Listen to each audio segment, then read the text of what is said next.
अरे जब 10-20 हजार की भीड़ इकट्ठी हो जाती है तो नारे नहीं लगाते, एक छोटा सा धक्का लगाते हैं, अपने आप सारा काम हो जाता है। बिल्कुल सही बात कही है।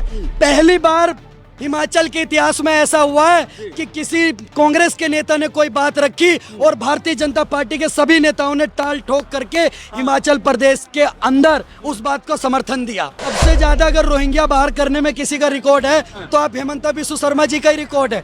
अब मैं आपके चैनल पर कहना चाहता हूँ, जिस प्रकार से हेमंता बिस्वा शर्मा जी काम कर रहे हैं, आने वाले 2-3 सालों में असम को घुसपैठ मुक्त बनाने का काम कर देंगे।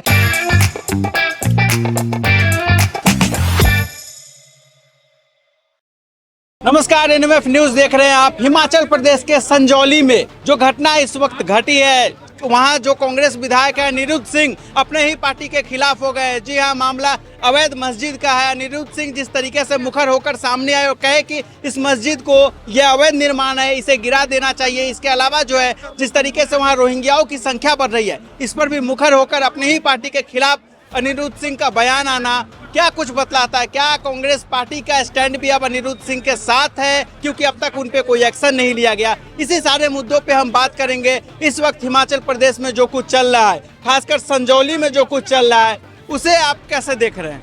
देखिए, बिल्कुल वहाँ के जो विधायक हैं, अभी मंत्री भी अनिरुद्ध सिंह जी, उनका बहुत बहुत हृदय से आभार। और ये इस बात का स्पष्टीकरण देता है कि अब इस देश के अंदर अगर आपको राजनीति करनी है तो बहुसंख्यक समुदाय को भी ध्यान में रखना पड़ेगा। कांग्रेस को ये बात अब समझ में आ गई है। मुझे लग रहा है कि आ रही है, और नहीं आ रही है तो फिर कांग्रेस दोबारा हिमाचल से भी सत्ता से बाहर जा रही है। ऐसा भी हो सकता है कल को अनिरुद्ध सिंह को पार्टी से बाहर निकाल दे कांग्रेस। तो कांग्रेस पार्टी बाहर निकालेगी तो अनिरुद्ध सिंह के साथ 110 करोड़ सनातनी खड़े हुए हैं सर, वो उनको दोबारा विधायक बनाएंगे, निर्दलीय विधायक बनाएंगे या किसी पार्टी से विधायक बनाएंगे।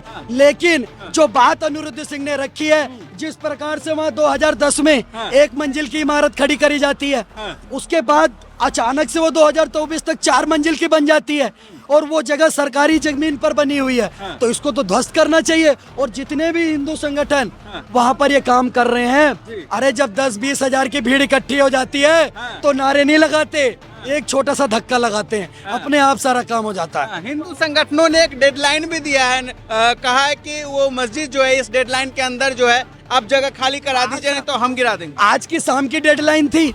आज वहाँ पर जो भी है, मैं सभी हिंदू संगठनों से और वहाँ के सनातनियों से कहना चाहता हूँ, अगर मुझे धक्का मारने का सौभाग्य मिला तो मैं खुद को गौरवान्वित समझूंगा। लेकिन अगर हमारे देश के अंदर कहीं पर 25-30 हजार लोग इकट्ठे हो गए हैं तो वहाँ नारा लगाना, पुतला जलाना सही नहीं है। वहाँ तो बस हल्का सा धक्का लगाओ, अपने आप काम हो जाएगा। अनिरुद्ध सिंह, इसके अलावा एक और बात जो बहुत बड़ा बात हो जाता है, जिक्र करते हैं रोहिंग्याओं का। जिस तरीके से वहाँ प्रदेश में रोहिंग्याओं की संख्या बढ़ रही है, कागजों पे 190 है लेकिन 1900 से ज्यादा बताया जा रहा है। गली मोहल्ले में, बाजारों में, चौक पे रोहिंग्या घूम रहे, जो वहाँ की महिलाओं के लिए, लड़कियों के लिए खतरा बन रहे हैं। देखिए, अनिरुद्ध सिंह ने बिल्कुल सही बात कही है।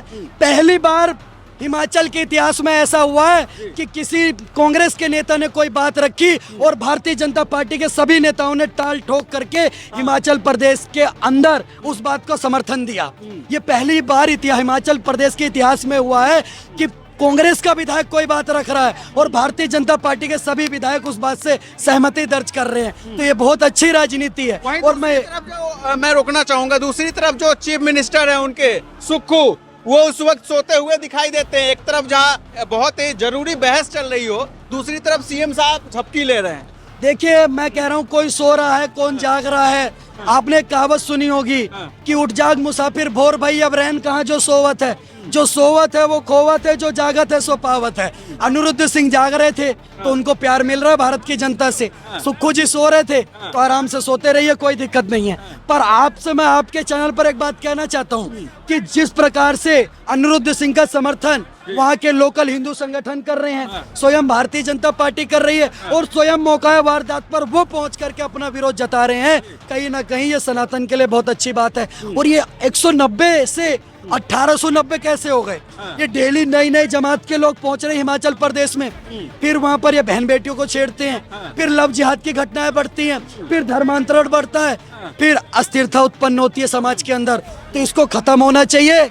इन सभी को जाकर के शेल्टर होम में डालना चाहिए और हिमाचल प्रदेश में इस अस्थिरता को खत्म करना चाहिए।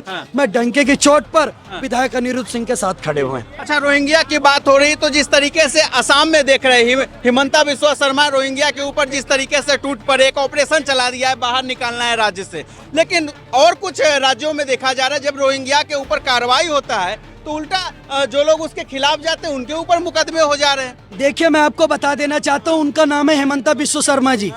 अब वो अपने आप में ही फायर ब्रांड नेता भारतीय जनता पार्टी के, और सबसे ज्यादा अगर रोहिंग्या बाहर करने में किसी का रिकॉर्ड है तो आप हिमंता बिस्वा शर्मा जी का ही रिकॉर्ड है। अब मैं आपके चैनल पर कहना चाहता हूँ, जिस प्रकार से हिमंता बिस्वा शर्मा जी काम कर रहे हैं, आने वाले 2-3 सालों में असम को घुसपैठ मुक्त बनाने का काम कर देंगे। और ये बहुत अच्छी खबर है, किसी भी प्रदेश में रोहिंग्या नहीं होने चाहिए, चाहे वो भारत का कोई भी जिला हो, कोई भी प्रदेश हो, रोहिंग्या मुक्त होना चाहिए। कुछ लोगों को रोहिंग्याओं से प्यार है, जैसे पश्चिम बंगाल की ममता दीदी, तो वहाँ पर भी जल्द से जल्द राष्ट्रपति शासन तो हो जाएगा रोहिंग्या मुक्त, लेकिन बंगाल कब होगा और कैसे होगा? बंगाल में राष्ट्रपति शासन लगेगा और एक एक रोहिंग्या की पहचान होगी, फिर उनको शेल्टर होम में डाल करके वापस भेजने का काम करा जाएगा। क्योंकि इस देश में, ये देश 140 करोड़ देशवासियों का देश है, ये किसी बाहर से आए हुए व्यक्ति का देश नहीं है जो यहाँ पर गोल टोपी और लंबी दाढ़ी और ऊंचा पजामा करके आए और रहने लगे और भारत के नागरिकों का हक मारने का काम करें। बिल्कुल इस देश में होने वाला नहीं है। तो आपने सुना किस तरीके से यहाँ पे लोग बता रहे हैं कि संजौली की जो घटना है जिस तरीके से हुई है, वक्त रहते सुक्खू सरकार जग जाए, नहीं तो फिर हिंदू संगठन जिस तरीके से एक वार्निंग दिया है इन्होंने, और साफ साफ कह दिया कि हिंदू संगठन जो है एक कड़ा एक्शन भी अपनी तरफ से ले सकता है। और कांग्रेस पार्टी के लिए भी एक बहुत बड़ा मैसेज है, जिस तरीके से उनके ही मंत्री, उनके ही अपने विधायक सदन में खड़े होकर उनके खिलाफ बयान दे रहे हैं। बहरहाल आप इस पूरी रिपोर्ट को कैसे देखते हैं, आप इस पर क्या कुछ सोचते हैं, आप भी अपनी राय हमें कमेंट बॉक्स में दे सकते हैं। इस वीडियो में इतना ही, धन्यवाद।